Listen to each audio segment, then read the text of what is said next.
Bismillahirrahmanirrahim. Assalamualaikum warahmatullahi wabarakatuh. Alhamdulillah wassalatu wassalamu ala Rasulillah wa ala alihi wa sahbihi wa man wala amma ba'da. Rabbi shrah li sadri wa yassir li amri wahlul 'uqdatam min lisani yafqahu qawli amma ba'da.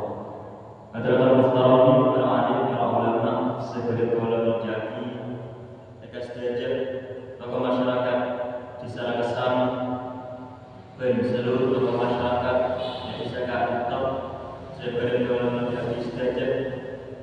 Pertama-tama marilah kita panjatkan rasa dan puja puji syukur kita atas kehadiran Allah Subhanahu wa taala yang mana dengan berkat rahmat serta pertolongannya sehingga kita semua bisa berkumpul di sore hari ini.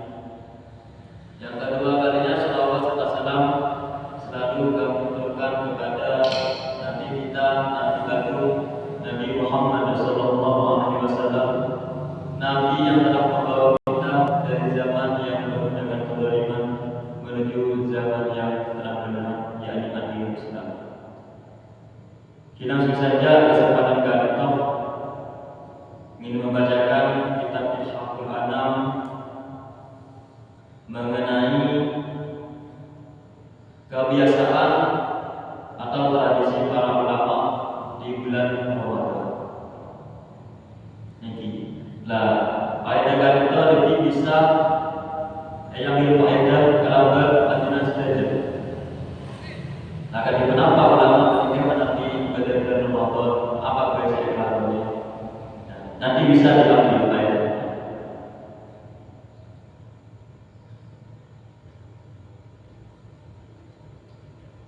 Sekali kalau Allah Ta'ala beri kita berkali A'udzubillahi minasyaitonir rajim. Bismillahirrahmanirrahim. Waf'alul khaira la'allakum tuflihun. Jadi lakukanlah kebaikan, maka kalian semua itu akan dirahmati atau akan selamat. Wal khairu lahul amal, dan kalimat khair paling menunjukkan apa? Jadi maksudnya apa? Semua perkara yang bisa mendekatkan diri kita kepada Allah Subhanahu wa taala. Ini kasih maksud khair atau kebagusan dimaksudkan. Nah, berbandingkan pada sekolah faedah, jadi para ulama mereka menabi bulan puasa. Para ulama Yaman menabi pondok bulan puasa, mereka melakukan 10 perkara. Nah, selain mereka berada di luar masjid, berada di dalam masjid. Selain berada di dalam masjid dan selain boleh berada di luar masjid. Nah, menabi faedah yang pertama itu adalah faedah-faedah yang disebutkan di dalam masjid. Akan disebut apa menabi pada masjid, apa yang dilakukan oleh para ulama mereka. Yang pertama adalah itba'us sunnah al-Muhammadiyah, yaitu mengikuti sunnah kanjeng Nabi Sallallahu Alaihi Wasallam. Jadi mengikuti sunnah kanjeng Nabi mereka seperti halnya tilawah Al-Quran pada bulan Ramadan dan memperbanyak membaca Al-Quran pada bulan Ramadan. Saya lima yang dalam hadisnya itu An Abdillah bin Umar radhiyallahu anhu anna Rasulullah sallallahu alaihi wasallam qala asyamu wal Qur'an yashfa'ani lillahi yaumil qiyamah. Jadi bulan puasa kan puasa dan Al-Qur'an. Jadi adalah bisa memberikan syafaat kepada kita semua, kepada seorang hamba nanti di hari kiamat. Dan puasa dengan Al-Quran ini adalah penolong bagi kita nanti kalau di hari kiamat. Jadi sebagai menabi pada harus sering-sering melakukan kebaikan, sering-sering baca Quran. Tapi mereka apa sehingga ke akhirat mereka berpikir apa sehingga apa sehingga bisa menanti ini kelakuan sebagus karena apa? Semua perbuatan anak Adam itu terputus kecuali 3 hal. Jadi apa baik yang dilakukan di dunia mereka terputus kecuali 3 hal. Nah, semisal mobil, menambil mobil kan udah nanti soal buat akhirnya bisa tetap ke akhirat. Apa kalau Roma tak bisa. Tapi 3 hal inilah, 3 hal ini yang bisa menyelamatkan kita nanti, menyelamatkan kita di akhirat. 3 hal ini, 3 perkara itu tidak terputus pekerjaan Ibnu Adam. Sekali lagi dalam hadis kota apa Adam tidak salah. Semua perbuatan anak Adam itu terputus kecuali 3 hal ini. Yang pertama adalah sedekah jariyah. Nah, sedekah jariyah di menambah ibadah sedekah. Sedekah mereka tanpa harus menggunakan uang, tak harus berupa uang, berupa makanan bisa, atau berupa pekerjaan dulu. Apa saya lakukan ibadah seperti mereka bisa. Dan semisal ada orang yang lalu dari sepeda, asatian nolong oleh mereka. Nah, mereka termasuk sedekah juga. Sedekah juga. Nabi sedekah ke masjid tidak ada. Seperti biasa. Nabi berikutnya ada peta ikhlas dengan sombong begitu. Sedekah jari. Nah, terus menambah ibadah yang sedekah, mereka timbal baliknya itu dua kali lebih banyak, dilipat gandakan timbal baliknya. Misal sedekah ke orang miskin 10.000, sedekah ke orang dapat bertanggung 10.000. Alam gede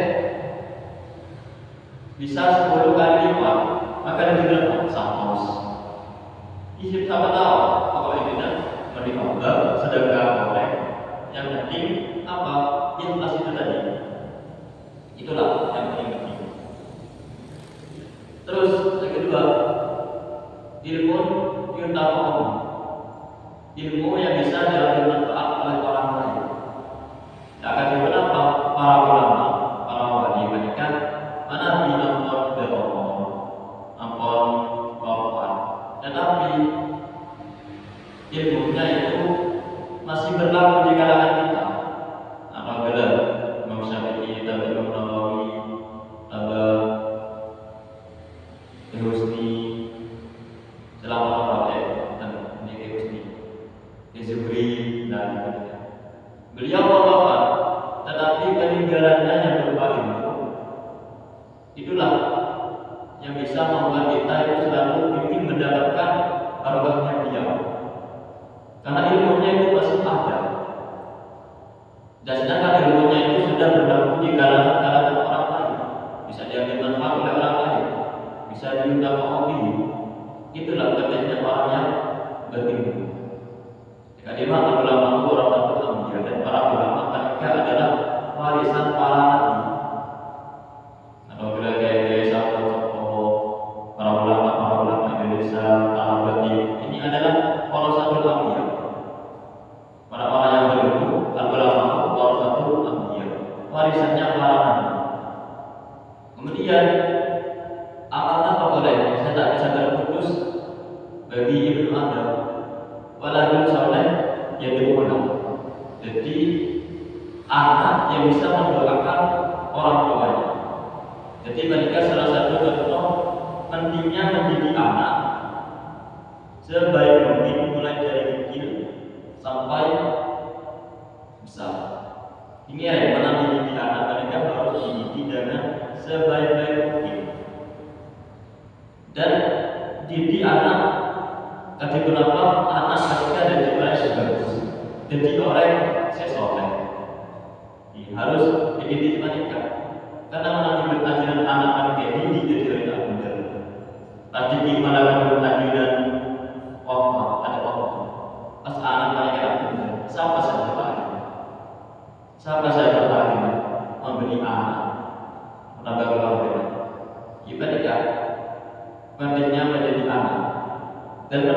Dan kalau menjadi anak, menjadi anak yang baik, menjadi anak yang berbaktian terhadap orang tuanya, menjadi anak yang soleh.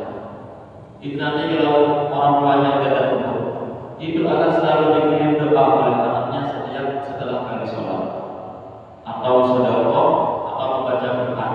Tetapi pahalanya itu diserahkan untuk orang tuanya. Bila dia sudah menikah, gajinya tidak bagikan ekspor bulan. Nah, menikah termasuk anak saya soleh,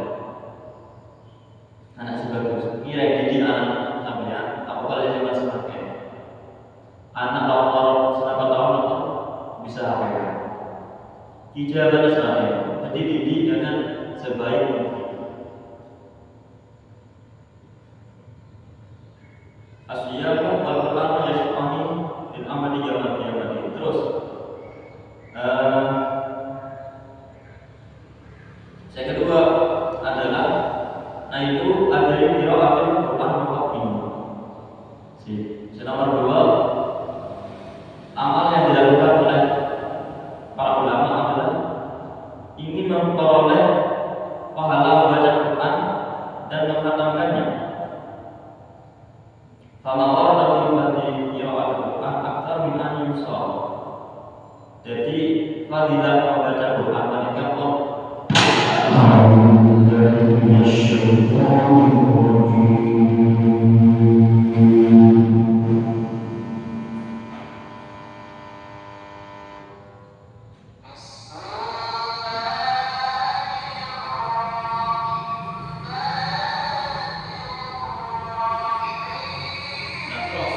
di nomor 2.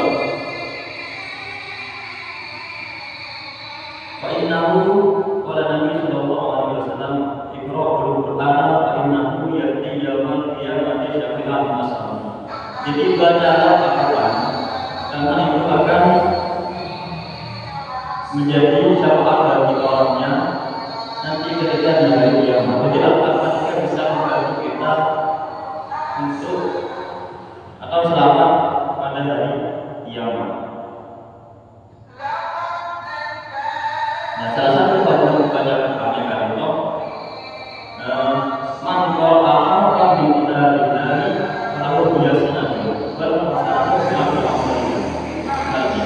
jadi barang siapa yang membaca satu huruf pun dari Al-Quran, satu huruf daripada Al-Quran, ada bisa baca alhamdulillah rabbil alamin, hamzah, alif, lam, ha.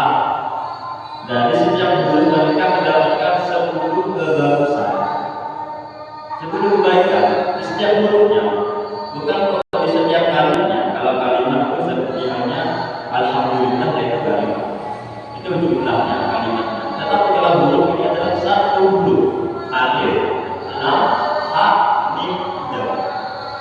Dan di setiap hurufnya itu akan mendapatkan 10 kebaikan. Karena kalimat al-Qur'an alam alif lam mim harfun lakin alif harfun wa lam harfun wa mim harfun. Karena alif lam mim, alif panggilan huruf, lam huruf, mim huruf, agar setiap alif lam mim mereka mendapatkan 10 kebaikan. Nah, terus nomor 2, qiraatul doa yang dapat berdoa. Jadi di sini akan membaca doa setelah Al-Qur'an. Dimana pada saat semakin nilai terbanyak membaca Quran di bulan Ramadan ini, di minimal saat Nabi bisa dirusak, Nabi bisa ngerek pasti ada di minimal satu buka semua satu wajah atau belum tidak apa. Pasti di Nabi secara harus ditugasi dengan doa. Lebih baiknya ditugasi dengan doa. Karena sekali ada dalam hadis, ma'akul yawmatin fatmanin dawatin, ma'akul yawmatin dawud mustajab. Jadi setiap suatu perkara yang dihadiri dengan doa itu akan saja akan dijabah ya doa. Apabila misal usaha membaca Quran, terus diakhiri dengan doa, maka ketika apa yang kita inginkan kita akan terkabul. Maka terus bisa usaha, nanti usaha bisnis, berkong misalnya bisnis berkong, dan nanti usaha tapi tidak diri dengan doa itu kurang sempurna. Usaha dulu kemudian doa kita tambahkan. Kenapa hubungannya dengan doa? Karena Allah itu suka hambanya untuk melakukan karena Allah itu suka terhadap hambanya yang sering membaca doa dan sering meminta kepada Allah. Jadi